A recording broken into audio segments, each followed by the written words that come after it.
নমস্কার বন্ধুরা, ভক্তিমূলক কথা চ্যানেলে জানাই আপনাদের সকলকে স্বাগত। বন্ধুরা, আশা করছি ঈশ্বরের আশীর্বাদে আপনারা প্রত্যেকেই ভালো আছেন এবং সুস্থই আছেন। বন্ধুরা, সামনেই আসতে চলেছে মকর সংক্রান্তি। নতুন বছর 2025-এ মকর সংক্রান্তি হিন্দু ধর্মের প্রথম বড় উৎসব হিসেবে উদযাপিত হবে। যখন সূর্যদেব শনিদেবের রাশি মকর রাশিতে প্রবেশ করবেন তখনই হবে মকর সংক্রান্তি, যা হিন্দু ধর্মের সবথেকে বড় উৎসব। 2025 সালের মকর সংক্রান্তি অর্থাৎ পৌষ সংক্রান্তি কবে পালিত হবে, 14 তারিখ নাকি 15 তারিখ, জানবো আজকের এই ভিডিওতে।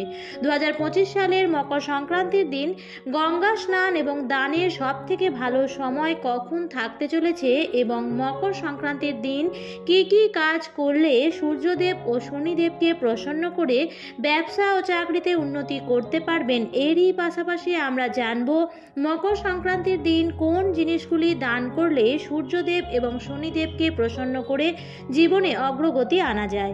এই সমস্ত কিছুই জানবো আজকের এই ভিডিওতে। এছাড়াও বন্ধুরা, এই দিন কোন খাবারগুলি অবশ্যই প্রত্যেকেরই খাওয়া উচিত, এই বিষয় নিয়েও আলোচনা করব আজকের ভিডিওতে। তাই বন্ধুরা, ভিডিওটি সম্পূর্ণ দেখুন এবং দেখার পর যদি ভালো লাগে তাহলে অবশ্যই ভিডিওটিতে একটি লাইক করবেন এবং কমেন্টসে লিখবেন জয় মা লক্ষ্মীর জয়। এবং বন্ধুরা, ভিডিওটি শেয়ার করবেন আপনাদের নিকট আত্মীয় স্বজন এবং বন্ধু বান্ধবদের সাথে। মকর সংক্রান্তি বা পৌষ সংক্রান্তি হিন্দুদের সবচেয়ে বড় ধার্মিক উৎসব। সারা ভারত জুড়ে মকর সংক্রান্তির উৎসবকে পালন করা হয়। মকর সংক্রান্তি উৎসবকে বাংলায় পালন করা হয় পৌষ পার্বণ হিসেবে। বাংলায় 12 মাসে 13 পার্বণের মধ্যে সব থেকে বড় পার্বণ হলো পৌষ পার্বণ। পৌষ পার্বণের দিন প্রত্যেকটি ঘরেই মা লক্ষ্মীকে পূজা করা হয়। মা লক্ষ্মীর স্বরূপ ধান্য লক্ষ্মীকে পূজা করা হয়। এছাড়াও নতুন চালের পায়েস, পিঠে পুলির আয়োজন করা হয়ে থাকে। মকর সংক্রান্তির দিন পবিত্র নদীতে স্নান করা এবং সূর্যদেবকে অর্ঘ্য দান করা এবং গরিব দুস্থদের অন্নবস্ত্র দান করা অত্যন্ত পুণ্যদায়ী। এমনটা করলে সূর্যদেব ও শনিদেবের কৃপা লাভ করা যায়, তার ফলে জীবনে উন্নতি ও অগ্রগতি আসে। মকর সংক্রান্তির দিন থেকে সূর্যদেব উত্তরায়ণ শুরু করে, যা থেকে দেবতাদের দিনের সূচনা হয়। এবার জেনে নেওয়া যাক 2025 সালের অর্থাৎ 1431 বঙ্গাব্দের মকর সংক্রান্তির পৌষ পার্বণ কবে পালন করা হচ্ছে। 2025 সালের মকর সংক্রান্তি বা পৌষ পার্বণ অনুষ্ঠিত হবে 14 জানুয়ারি 2025, বাংলার 29শে পৌষ 1431 মঙ্গলবার দিন। হিন্দু ক্যালেন্ডার অনুযায়ী সূর্যদেব ধনু রাশি থেকে মকর রাশিতে প্রবেশ করবে 14 জানুয়ারি 2025 সকাল 9টা বেজে 3 মিনিটে। 14 জানুয়ারি 2025 মকর সংক্রান্তির দিন পুণ্যকাল স্থায়ী হবে 8 ঘন্টা 42 মিনিট। পুণ্যকাল শুরু হবে সকাল 9টা বেজে 3 মিনিটের পর থেকে, যা স্থায়ী হবে সন্ধ্যা 5টা বেজে 46 মিনিট পর্যন্ত। এই সময় গঙ্গা স্নান করা, পুজো পাঠ করা, মন্ত্র জপ করা, গরিব দুস্থদের সেবা করা, অন্নবস্ত্র দান করা সব থেকে শুভ। এই সময় যে কোনো শুভ কাজের ফল দ্বিগুণ লাভ করতে পারবেন। বন্ধুরা, মকর সংক্রান্তির দিন সব থেকে গুরুত্বপূর্ণ 3টি কাজ হলো গঙ্গা স্নান করা, দান করা এবং পূজা পাঠ করা। তাই মকর সংক্রান্তির দিন স্নান করা ও দান করার জন্য সব থেকে শুভ মুহূর্ত থাকছে 1 ঘন্টা 45 মিনিট, যা শুরু হবে সকাল 9টা বেজে 3 মিনিট থেকে এবং যা থাকবে সকাল 10টা বেজে 48 মিনিট পর্যন্ত। মকর সংক্রান্তির দিন শ্রী শ্রী সত্যনারায়ণ পুজোর সব থেকে শুভ সময় হচ্ছে 14 জানুয়ারি মঙ্গলবার সন্ধ্যা 5টা বেজে 8 মিনিট থেকে সন্ধ্যা 6টা বেজে 44 মিনিট পর্যন্ত। 2025 সালের 14 জানুয়ারি মকর সংক্রান্তির দিন একাধিক শুভ যোগ রয়েছে। তাই একাধিক শুভ যোগ থাকার কারণে এই দিনটি অত্যন্ত গুরুত্বপূর্ণ। তাই বন্ধুরা, ঘুমন্ত ভাগ্যকে জাগিয়ে তোলার জন্য আগামী মঙ্গলবার মকর সংক্রান্তির দিন এই খাবারটি অবশ্যই খাবেন, তাহলে কিন্তু সারা বছর ধরে অর্থ আগমনের পথ প্রশস্ত থাকবে। হ্যাঁ বন্ধুরা, একেবারে ঠিক শুনেছেন। আপনি যদি এই মকর সংক্রান্তির দিন এই খাবারটি খেতে পারেন তাহলে মা লক্ষ্মীর কৃপা কৃপায় আপনি এবং আপনার পরিবার রাজার হালে থাকতে পারবেন। মায়ের কৃপায় সুখ, স্বাচ্ছন্দ্য, সম্পত্তি যা চাইবেন তাই পাবেন।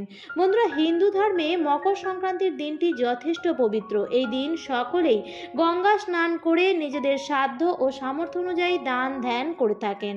তাই এই দিন প্রথমেই যে কাজটি করবেন তা অবশ্যই হলো গঙ্গা স্নান করা এবং গরিব মানুষদের, দুস্থ মানুষদের দান করা। আর যদি কোনোভাবেই গঙ্গা স্নান করতে না পারেন তাহলে ঘরেই স্নানের জলে কালো তিল মিশিয়ে স্নান করবেন এবং যে পূর্ণ সময়কাল আছে সেই সময়কালের মধ্যেই স্নান করা অতি আবশ্যক। এবং তারপর শুদ্ধ বস্ত্র পরে সূর্যদেবকে জল অর্ঘ্য দান করতে হবে। একটি তামার ঘটিতে 1 ঘটি জল নিয়ে সেই জলের মধ্যে লাল চন্দন, লাল ফুল, কালো তিল ও গুড় মিশিয়ে সূর্যদেবকে অর্ঘ্য প্রদান করতে হবে। এই দিন বাড়িতে পূজা পাঠ অবশ্যই করা উচিত। এই দিন ভগবান শিব এবং ভগবান বিষ্ণু ও মাতা লক্ষ্মী দেবীর পূজা অবশ্যই করা উচিত। তাদের মন্ত্র জপ করতে হবে। এছাড়াও বন্ধুরা, মকর সংক্রান্তির দিন সূর্যদেবকে জল অর্ঘ্য নিবেদন করার পর 108 বার যদি গায়ত্রী মন্ত্র জপ করতে পারেন তাহলে আরও ভালো ফল পাওয়া যায়। এবং রোগ ব্যাধি থেকে মুক্তি পাওয়ার জন্য এই দিন ডান হাতে 1 মুঠো কালো তিল নিয়ে পরিবারের প্রত্যেক সদস্যদের মাথার উপর অ্যান্টি ক্লকওয়াইজ 7 বার ঘুরিয়ে রাস্তায় ছুঁড়ে ফেলে দিন। এর ফলে আপনার পরিবারের সদস্যরা রোগ ব্যাধি থেকে মুক্তি পাবে। এই দিন কোনো ব্যক্তি ঘরে এলে তাকে খালি হাতে ফিরিয়ে দেবেন না। সাধ্য সামর্থ্য অনুযায়ী কিছু জিনিস অবশ্যই দেবেন। বন্ধুরা, আমরা প্রত্যেক দিনই কিছু না কিছু খাবার তৈরি করে খাই, কিন্তু এই দিন মা লক্ষ্মীকে প্রসন্ন করার জন্য আপনারা যে জিনিসই বানাবেন সেটাই ভক্তি, নিষ্ঠা ও আন্তরিকতার সাথে মাকে আগে নিবেদন করবেন। বন্ধুরা, এই দিন যদি তিল ও গুড়ের লাড্ডু ভগবানকে নিবেদন করতে পারেন তাহলে কোনোদিন জীবনে অর্থের অভাব হবে না। এবং এই তিল এবং গুড়ের লাড্ডু প্রসাদ হিসেবে তারপর আপনারা নিজেরাও গ্রহণ অবশ্যই করুন।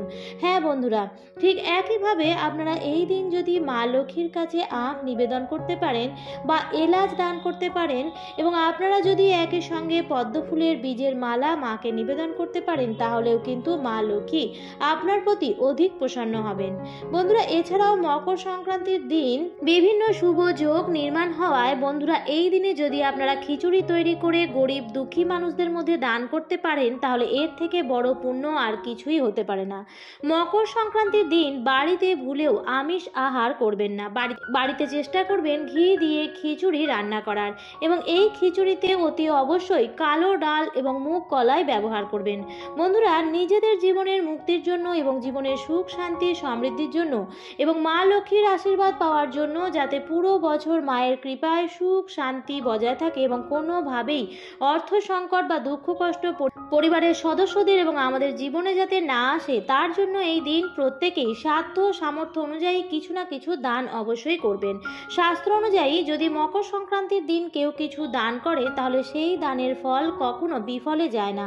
বন্ধুরা, জীবনের সুখ শান্তি এবং সমৃদ্ধির জন্য এবং মা লক্ষ্মীকে নিজের ঘরে স্থায়ীভাবে বসবাস করানোর জন্য গুড় এবং তিলের তৈরি কোনো খাবার ভগবানকে অবশ্যই নিবেদন করুন এবং অবশ্যই সেটি প্রসাদ হিসেবে এই দিন নিজেরাও গ্রহণ করুন। বন্ধুরা, মকর সংক্রান্তির দিন দান করার ক্ষেত্রে বিশেষভাবে খেয়াল রাখবেন বস্ত্রের মধ্যে কালো রঙের কাপড় দান করবেন না। হলুদ রঙের কাপড় দান করাকে শুভ বলে মনে করা হয়, কিন্তু কালো রঙের কাপড় দান করলে খারাপ ফল হতে পারে। এছাড়াও মকর সংক্রান্তির দিন তেল দান করা উচিত নয়। এমনটা করলে শরীর স্বাস্থ্যের সমস্যা দেখা দিতে পারে। এই দিন আপনারা খাদ্যবস্তু যেমন চাল, ডাল, গম, সবজি এইসব দান করাকে শুভ বলে মনে করা হয়। এর ফলে সংসারে সুখ সমৃদ্ধি বাড়ে। এছাড়াও গুড় এবং কালো তিল দান করা খুবই শুভ। এর ফলে জন্মছকে কোনো দোষ থাকলে অথবা পিতৃদোষ থেকেও মুক্তি পাওয়া যায় এবং মা লক্ষ্মীর কৃপা দৃষ্টি প্রাপ্তি হয়। তবে মকর সংক্রান্তির দিন দান করবেন সূর্যোদয়ের পর থেকে এবং সূর্যাস্তের ঠিক আগে পর্যন্ত করা উচিত। আমার আজকের ভিডিওটি এই পর্যন্তই। ভিডিওটি দেখে যদি ভালো লাগে তাহলে অবশ্যই লাইক, কমেন্ট এবং শেয়ার করতে ভুলবেন না। এবং আপনি যদি এই চ্যানেলে নতুন হয়ে থাকেন তাহলে অবশ্যই চ্যানেলটিকে সাবস্ক্রাইব করে পাশে থাকা বেল আইকনটির অল লেখাটিতে ক্লিক করে দেবেন যাতে সবার প্রথমেই আমার ভিডিও নোটিফিকেশন আপনার কাছে পৌঁছে যায়। আবার দেখা হবে পরবর্তী নতুন কোনো ভিডিওতে। ভালো থাকবেন, সুস্থ থাকবেন। ধন্যবাদ।